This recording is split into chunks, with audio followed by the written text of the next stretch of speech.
All right, so thanks again for having us and putting together such a good conference. It's an honor to be here and have the opportunity to talk with everyone today.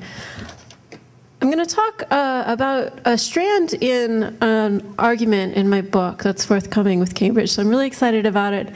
Since I have a few minutes, I'm going to tell you about how I got interested in this project and how the argument I'm going to give today fits into it. So I was doing some research with the Philippine Community Organizers Society several years ago, and they took me to visit this woman, Tamil, who was living in the garbage dump and picking up garbage to sell to the recyclers. She made about $2 a day, and it was striking to see how this woman was living in light of the fact that about 2.5 billion people, half the world's population, lives on the equivalent of what $2 a day buys in the US. And so as globalization sort of shrinks distance and it brings people around the world into closer contact, I think it raises these pressing issues of global justice. You know, what, if any, obligations do we have to people like Tamil? And so I give a new argument that is supposed to extend the consensus on the conclusion that there are significant obligations to the global poor. It's not grounded in a concern just for people's interests or autonomy, but from the idea that we are imposing certain kinds of coercive rules on people that require justification. So I'll tell you about that, but I just want to tell you about the second half of the book, because part of the assumption in this argument is that what I say later is correct. Okay. So the second half of the book goes on to consider some of the rules and institutions that are guiding development. And in particular, it considers the case for certain kinds of foreign aid and free trade. And I argue that there is good empirical evidence that certain kinds of aid work, micro-level, experimental and quasi-experimental evidence, and large-scale macro-level evidence that certain kinds of aid in general do good.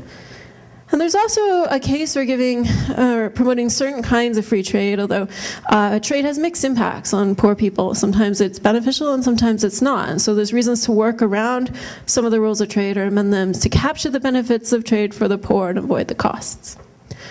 And there's ways of doing that through things like linking trade agreements to improve labor standards or wages in developing countries. You do have a clicker right here. Oh, fantastic. And it's also, just be careful not to walk in front of the speaker. Oh. You can walk. Okay. All right. Anyway, clicker, I'm not that's technologically savvy here, so I'm going to use my hands. The final chapter of the book concludes with a proposal that I'm really excited about for something like fair trade in pharmaceutical and biotechnology. And the thought is to rate pharmaceutical companies' efforts to extend access on essential drugs and medicines to the poor. And then give, say, the top 10% of companies a label they could use on all their products, everything from pet vitamins to mouthwash, maybe 2 aisles worth of stuff in your grocery store. And it'd be like a fair trade label so that if consumers were willing to purchase these products a little bit more, that would give companies an incentive to do whatever gets them highly rated. And if universities, for instance, made it a condition of the sale of their licenses that companies holding their technology should be highly certified, highly rated, that would, again, create more incentive for companies to do whatever gets them highly rated. And so I think this could be one way of addressing some of the problems that poor people face. I don't think there's a single problem of poverty. You can't address it in one single way. Poor people face many problems. So this might help them access essential medicines. In any case, I'm going to assume, for the sake of argument today, that many people lack basic capacities, basic reasoning and planning capacities, because they suffer from autonomy undermining illnesses. So diseases like malaria can undermine people's ability even to do things like reason and plan. And I'm going to also assume there are many things we can do about it. Okay?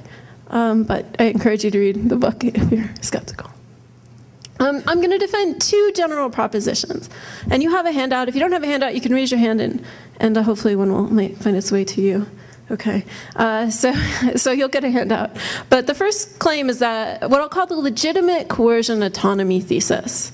And the idea is that coercion can only be legitimate if it's exercised over people who secure basic capacities, basic reasoning and planning capacities. And I'll explain that in a minute.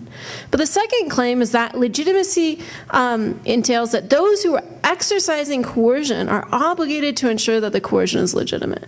This legitimacy obligation entails that. The thesis is just that. Okay. So let me talk about the first one first. But I want to note that if these two propositions are correct, they have really significant implications for global justice. That is, if there are many coercive international institutions, as I'll argue very briefly at the end, then these two theses are really general, right? They talk about coercive rulers in general, not just states. And so there'll be obligations of global legitimacy or justice that arise out of concern for coercion wherever it's exercised. Okay, so let's look at these two theses first. So the first claim is that people have to be able to secure basic capacities under coercive rule. And the basic capacities I'll use just to illustrate the form of the argument are really minimal. So I'm going to start with the assumption that people have to be able to do certain kinds of instrumental reasoning and planning. So means ends reasoning. I'm not assuming that they have to have full Kantian conceptions of morality or anything like that, that they just have to be able to make the kinds of plans they need to consent to or object to coercive rules. So they can't be torn apart by competing desires and unable to reason in that way. They can't be bound or constrained, so they're unable to actually carry out their plans to, say, object to or consent to a coercive rule. Okay. If you have more robust conception of autonomy or basic capacities, then you'll get more out of this argument. But I'm just going to go with that because I think it's fairly minimal, and the argument may even address some of those most resistant to positive obligations to aid, libertarians and actual consent theorists, if we keep these capacities minimal. Okay. The kind of coercion I'm interested in, I can also say pretty minimal on. So I'm just going to assume that a rule is coercive roughly when violators are likely to face sanctions for their violation. So a sanction is a punishment or penalty, and coercion usually creates the conditions under which one's best alternative is to do what those subjecting one to coercive rules want one to do. And that's usually explained by the fact that the coerced are threatened by sanctions. Now, coercion here is going to be used pretty broadly to include the use of brute force. So if you don't think that coercion can include that, then just whenever I say coercion, imagine I'm saying coercion or use of force. And then depending on the kinds and amounts of coercion, coercion may or may not undermine your basic capacities. So usually it engages your will or your autonomy in some way. If I put a gun to your head and I say your money or your life, you have to choose to hand over your money.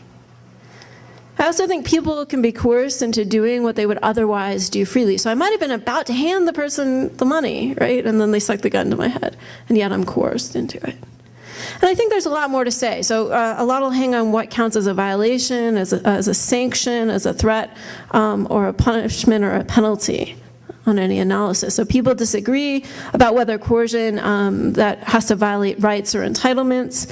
Some think that threats can be coercive, others think offers can be coercive. It'll matter at the end of my talk today when I talk about what coercive institutions I think exist, which theory you accept. But go with your favorite count of coercion for now. What matters for me is that coercion requires justification. That it has to be legitimate, where legitimacy is just a justification right to exercise coercive force. So I'm not interested in whether people have an obligation to obey coercive rules. What I'm interested in is what can justify the exercise of coercion, and I'm not assuming anything yet about what justification requires, but that it has to be justified is going to be important. And the argument's going to appeal only to those who accept certain liberal theories, or at least that's my aim. And I'll say more about what I mean in a minute. So I take it that first sort of major claim on your handout, you at least understand what I'm saying when I say that I'm going to defend this legitimate coercion autonomy thesis, that people have to be able to secure basic capacities under coercive rule for that to be legitimate to coerce them. Okay. So why is that? Well, I think it has to do with the nature of liberalism. So recently, liberals have focused a lot on what makes a institution or coercive rulers decent, if not fully just. But I take it that at the heart of liberalism is a concern not only for justice, but also for freedom. And so the kind of freedom at issue is one that's compatible with, but not constituted by the social order. And I think it's one that requires subjects be able to shape their relationship with their rulers and exercise some control over their subjection. So people have to be able to do things like conscientiously object to coercive rules. Okay, and so I need to argue for this, but if that's right, people presumably have to be able to reason about, make, and carry out some significant plans in light of their beliefs, desires, values, or goals in order to consent to or object to coercive rules, right? And that requires that they secure basic reasoning and planning capacities. Okay. So why is this so on many different liberal theories? Well, first, consider a version of hypothetical consent theory. So on hypothetical or reasonable consent theory, legitimacy requires that coercion be in accordance with principles that people could reasonably accept or would choose under an appropriately specified veil of ignorance when they didn't know their particular situation, right? And they're impartial. But reasonable people in this original position would only agree to coercive rules under which they're able to abide by, dissent from, or consent to being subject to at least the general structure of those rules.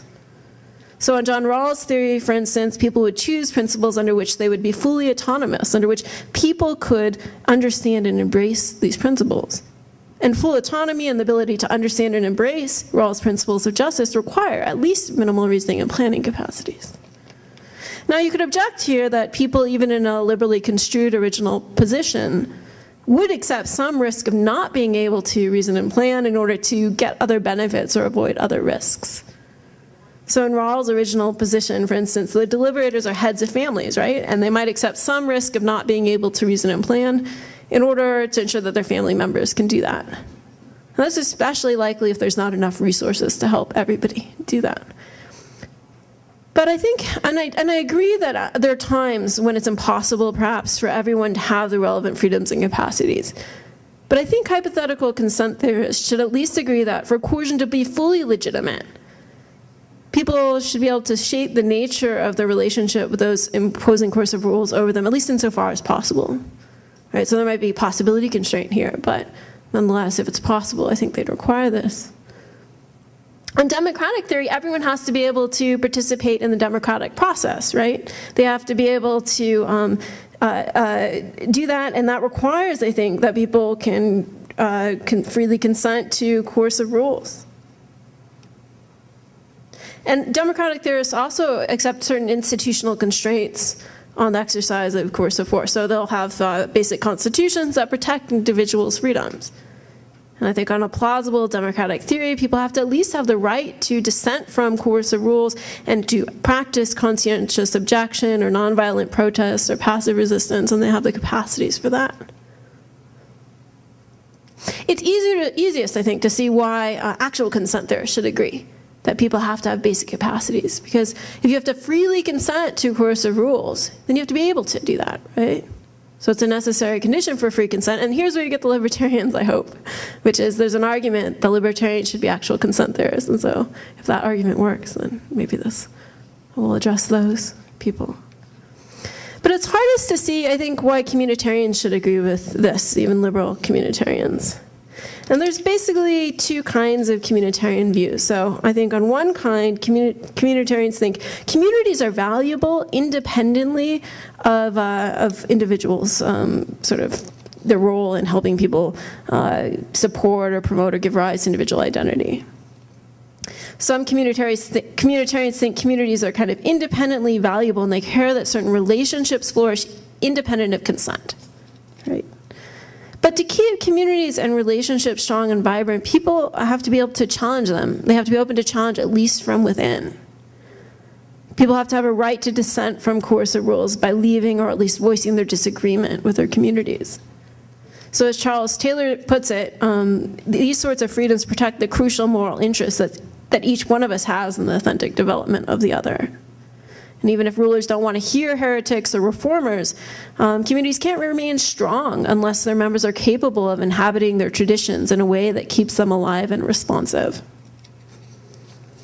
There's another kind of communitarian, though. So some communitarians are primarily concerned about communities because they help support or promote or give rise to individual identity. But to do that, then I think they have to support certain individual freedoms. People should be able to decide whether or not to abide by or dissent from or consent to communities' rules for themselves. And I think it has to be that they have these basic freedoms for it to be legitimate to coerce them. Now, some communitarians believe that they're liberals and yet don't think individuals need any substantive freedoms at all for it to be legitimate to coerce people. So Chandra Kukendas, for instance, says people just have to have a formal right to exit their communities. And it was funny because I said this exact thing in front of Chandra once, and it was really embarrassing. But anyway, I disagree.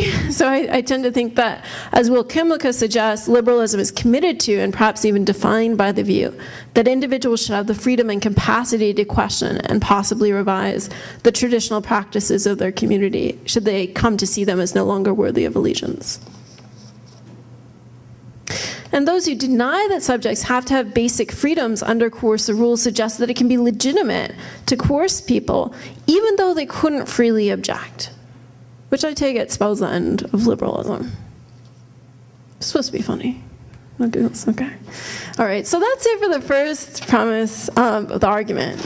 But you might say, okay, fine, people have to have basic capacities to, under coercive rules, but why do I, as a coercive ruler, as a state or other coercive institution, have any obligation to them? Right? So that's the second claim, that in fact, coercive rulers have an obligation to ensure people secure these capacities. And I just argued that when rulers subject people who can't secure basic capacities to coercive rules, and they don't do what they can to ensure that their subjects secure these capacities, they're illegitimate, assuming, of course, the subjects can't secure the capacities on their own or with the help of friends or benefactors, right? And that's because rulers aren't justified in exercising coercive force over those who could but have not secured these capacities. But in the nature of being a coercive ruler, right, they're exercising coercive force, and you're continuing to do that. And since rulers continue to exercise coercive force, legitimacy requires that they do what they can to ensure that their subjects secure basic capacities, if their subjects aren't going to secure these capacities on their own and no one else is helping them. And so that's the argument for the second premise. Let me put it slightly differently, leaving aside a few qualifications, okay? So for coercion to be legitimate, rulers have to either stop coercing people or do what they can to ensure that their subjects secure basic reasoning and planning capacities. I take it that follows from the first premise of the argument. But rulers aren't going to stop coercing people. They're coercive rulers, so they have to do what they can to ensure that their subjects secure basic capacities. And the argument's even more pressing if you think that we should have certain kinds of coercive institutions. Okay, now note, these obligations, if I'm right about this, right, are remedial in a certain way. So others may have the primary obligations to help people secure basic capacities. And it's only if these people can't secure these capacities on their own or with the help of friends or benefactors that there's this obligation in play. So the obligation may not be demanding at all. Others might help people secure these capacities. Young children will generally grow up and be able to reason and plan on their own. But they could be very demanding. So if no one else is helping people secure these capacities and they can't do so on their own, say they're in a coma from which they can't recover without really expensive medical care, then that assistance is required in order for it to be legitimate to coerce them. Of course, you can have a possibility constraint in here. So if it's impossible for someone to consent to any coercive rule or to be able to secure the capacities they need to consent or object under coercive rules, then their capacities, it may not be necessary for them to have these capacities, it may not be required that a state help them secure them or that any other coercive institution do so. And there can also be other conditions for legitimacy, right? So if you're a democratic theorist and you think that legitimate states have to have voting booths and certain hold elections, and it's impossible to both help people get the education, say, that they need to secure basic capacities, and to get the voting booths that you need for a legitimate democracy, maybe there's trade-offs that you'll have to make. Right? Or you can give priority to fulfilling other conditions for legitimacy, but you have to establish that there are other conditions and that they're really in conflict with the one I'm defending. But if this argument is successful and the assumptions I made at the start hold, it's really important, right? Because hundreds of thousands suffer from diseases like malaria, and millions lose their basic reasoning and planning capacities every year because they suffer from easily preventable poverty-related illnesses. So it establishes obligations to a lot of people. Of course, you can object to this, right, in a lot of ways. One thing you might say is, well, if there are significant obligations to help people secure basic capacities, then they can't be grounded in this way, right? So responsibility for the fact that people lack basic capacities may not have anything to do with their coercive rulers. Like brain cancer can undermine your ability to reason and plan. Rulers may even be helping people or do better with respect to these basic capacities than they would otherwise do. They might be doing their fair share to help people. They might be providing other benefits like peace or security. And I agree that coercive rulers have an obligation to provide people with benefits like peace and security. And they might have an obligation to promote basic reasoning and planning capacities for other reasons. So I tend to think human rights are well justified and out of a concern for individuals' interests. But this is supposed to address those who are skeptical of this conclusion to some degree. Right? And so the idea is that states are actually doing something to people that requires justification, namely coercing them. In order for that to be legitimate, people have to have basic capacities. If no one else is helping them secure these capacities, then states or other coercive rulers have an obligation to ensure that these people can reason and plan. And even if you find that implausible, you say, well, look, the consequences are so implausible, I shouldn't accept that. You can't really undercut the argument without saying why one of the premises is false, because I think it's a valid argument or can be made valid. So you have to say, well, okay, you don't agree with the conclusion, why not? Right? And one possibility is to deny the assumption that there is an obligation to act legitimately. I didn't defend that, I just said it's necessary for the argument. Because the obligation to ensure that people secure basic capacities follows from the fact that coercion is otherwise illegitimate, and there's an obligation to act legitimately. But I did nothing to defend that claim, that latter claim. But I think it's a pretty uncontroversial assumption and fairly easy to justify. So following John Locke, you might argue that each person has a natural right to freedom, and so people can't be subject to others' commands without justification. I'm not saying the particular kind of justification I'm offering, that follows from the liberal theory of legitimacy, but some justification, what gives you the right to coerce me, seems like a question that requires an answer. And so I think it's better to suggest that the correct liberal theory doesn't support the legitimate coercion autonomy thesis, doesn't support the claim that people have to have basic freedoms under coercive rules, or that there's an obligation to provide them with those basic freedoms, than to deny the assumption that there's an obligation to act legitimately. But then one would have to agree that coercion can be legitimately exercised even over those who lack basic reasoning and planning capacities and can't even dissent from coercive rules. And if you want to qualify this, look, even when it's not in their interests or doesn't promote their welfare, freedom. Okay, of course, the consequences of accepting my argument might be so implausible that it provides a reductio ad absurdum of liberal theories of legitimacy. So if it turns out that I'm right, that hypothetical consent theory and actual consent theory and all these other theories entail that people have to have these basic freedoms under coercive rules, and you might say, well, that's just a mark against those theories. Right? But that'd be an interesting conclusion in itself, I think. Okay, and so I promise say just a few words about the implications of this for global justice. So you might say, okay, well that sounds plausible enough to me, but why is this important? And I guess it's because I think there's a lot of coercion in international affairs that I think this is important. So let me tell you, just give you some examples that should, I hope, appeal to people with a wide range of views about coercion. Because again, a lot of this is going to hinge on your particular theory, and in the book I try to go systematically through different theories. But take examples of what might constitute indirect coercion. So the WTO imposes sanctions on countries that violate property rights or rules of the market. These sanctions are enforced on countries indirectly by other countries, right? Nonetheless, you might think some of the responsibility for the fact that people in those countries are coerced into abiding by the rules lies with the WTO. Similarly, the UN imposes economic sanctions, air traffic controls, and arms embargoes on other countries. Often these are enforced indirectly by third parties, by other countries. But nonetheless, you might think that people are coerced indirectly into following the rules by their states or other states. Now, you can object to this. You could say this kind of indirect coercion isn't genuine coercion at all. So it's like a matriarch who forces her family to join a country club. Even if the country club refuses to waive the dues, right? And the people are forced to sort of pay them, in a way, to join. It's not really the country club that's responsible here, right? It's the mother. But I take it that many countries' participation in international trade and organizations isn't voluntary in exactly the way becoming a member of a club is voluntary. So highly indebted poor countries, for instance, may have few options but to abide by international institutions' rules. So when Bolivia, the IMF required Bolivia to privatize its water supply, Bolivia had to do that despite violent protests in the streets. It might not have had any good option but to enforce those rules. Similarly, Ecuador was required to privatize its sewage system. Many people died from hepatitis A.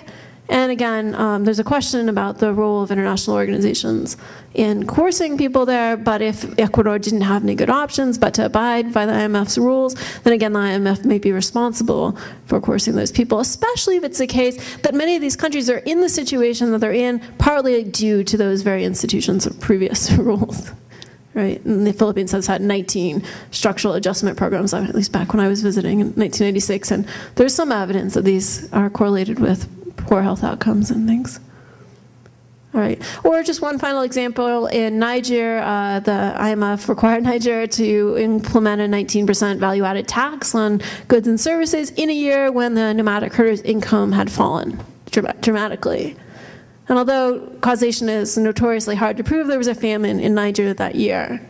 If Niger didn't have any good options but to abide by the rules of the IMF in this case, again, the IMF may bear some of the responsibility for coercing people into paying that tax. I think there's also a lot of direct coercion in international affairs. So the UN creates protectorates and safe zones that are enforced by armies directly by the international armies. So the EU has its own army, NATO armies can go on the ground, and they take people's weapons, they tell them they can't come into certain areas, they exercise traditional kinds of territorial control over areas that coerce people rather directly.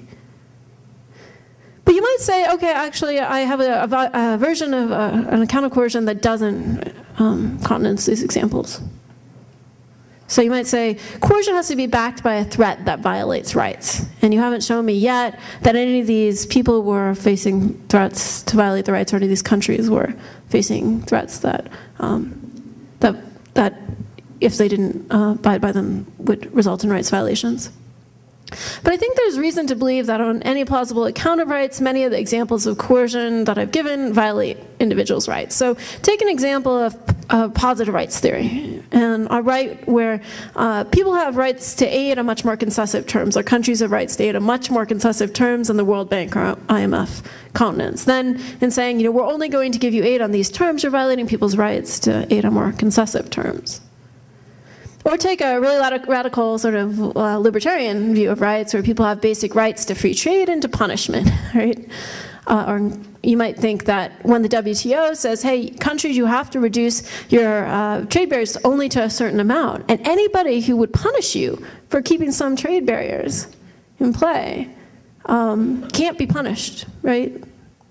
Without, well, license other punishment. Is prevented from exercising their basic right to punish. I mean, you can go through examples like this on more moderate views as well. But I think it should be relatively uncontroversial that there are at least some examples of coercion in international affairs. Or if you don't think these are examples of coercion, if you still think they're examples of exploitation or something that requires some justification in light of a liberal theory of legitimacy, then you can run my argument. All right, and so if I'm right, then I think liberals of all sorts should agree that those imposing coercive rules on others have to ensure that their subjects secure basic reasoning and planning capacities, which in our world entails some really significant obligations to the global poor. So, thanks.